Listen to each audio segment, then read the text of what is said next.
Τελειώνουμε τις τοποθετήσεις των φορέων με την κυρία Σταυρούλα Χαϊδεμενάκου, πρόεδρο ΧΕΝ Ελλάδος. Κύριε Πρόεδρε, κύριε Υπουργέ, κυρίες και κύριοι βουλευτές.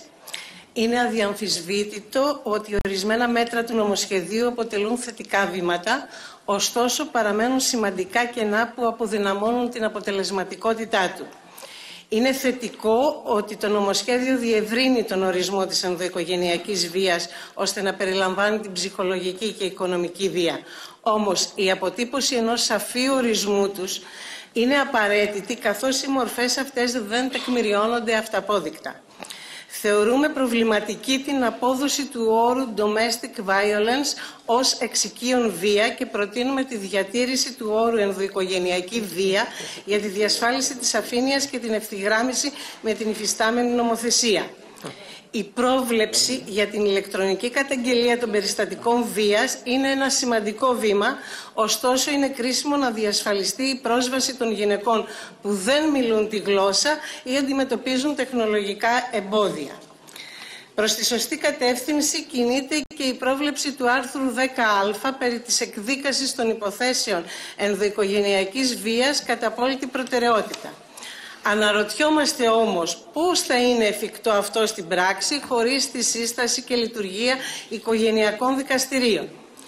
Η ενημέρωση του θύματος για κάθε μεταγενέστερη μεταβολή στην ποινική μεταχείριση του δράστη πρέπει να είναι υποχρεωτική, είτε πρόκειται για αλλαγή περιοριστικών όρων, είτε για την αντικατάσταση προφυλάκησης ή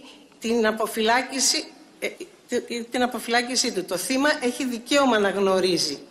Η ΧΕΝ υποστηρίζει την άμεση ενημέρωση του θύματος για την παραβίαση όλων των περιοριστικών όρων και όχι μόνο για την παραβίαση του όρου της προσέγγισης του. Η ιδιαίτερη ανησυχία μας προκαλεί η διατήρηση του θεσμού της ποινικής διαμεσολάβησης με το άρθρο 12, καθώς έρχεται σε ευθεία αντίθεση με το άρθρο 48 της Σύμβασης του Συμβουλίου της Ευρώπης και τις συστάσεις της Επιτροπής Γκρέβιο για τη χώρα μας. Η ΧΕΝ προτείνει την πλήρη κατάργηση της ποινικής διαμεσολάβησης σύμφωνα με τη Σύμβαση του Συμβουλίου της Ευρώπης. Η δυνατότητα ποινικής διαμεσολάβησης κατά τη διαδικασία του αυτοφόρου ουσιαστικά αναιρεί το πλεονέκτημα της άμεσης προστασίας του θύματος και συχνά λειτουργεί ως μέσο εκφοβισμού του θύματος και αποφυγή της ποινικής ευθύνης του δράστη. Η ιδιαίτερη μνήα πρέπει να γίνει στο ζήτημα της υποχρεωτικής συνεπιμέλειας σε περιπτώσεις ενδοοικογενειακής βίας.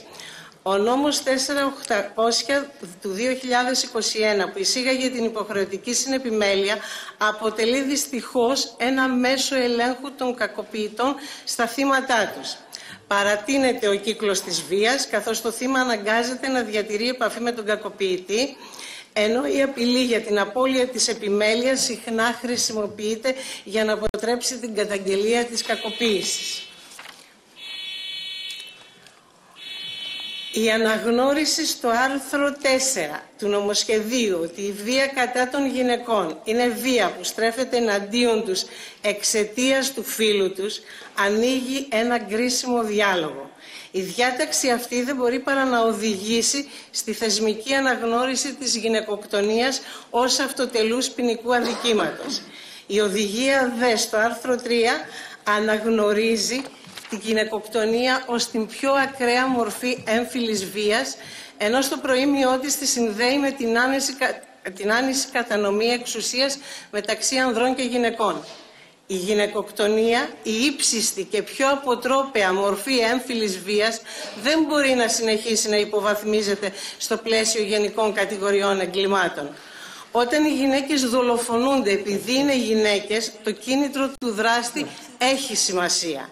Το φύλο του θύματος δεν είναι μία στατιστική λεπτομέρεια, αλλά αυτή καθ' αυτή η αιτία της πράξης. Η αναγνώριση της γυναικοκτονίας ως αυτοτελούς ποινικού αδικήματος δεν είναι απλώς ένα νομικό ζήτημα, είναι μια πολιτική δήλωση για την αξία της ζωής των γυναικών. Η ΧΕΝ Ελλάδος παραμένει προσιλωμένη στο στόχο της αποτελεσματικής προστασίας των θυμάτων βίας. Είμαστε έτοιμες να συνεργαστούμε επικοδομητικά για τη βελτίωση του νομοσχεδίου, ώστε να διασφαλίσουμε ότι καμία γυναίκα δεν θα μείνει απροστάτευτη. Προσπάθησα να είμαι όσο το δυνατόν επιγραμματική, καθώς διεξοδικά οι θέσεις μας με την τεκμηρίωσή τους είναι καταγεγραμμένες στο υπόμνημα που έχουμε ήδη καταθέσει. Σας ευχαριστώ. Ευχαριστούμε κυρία Χαϊδεμενάκου.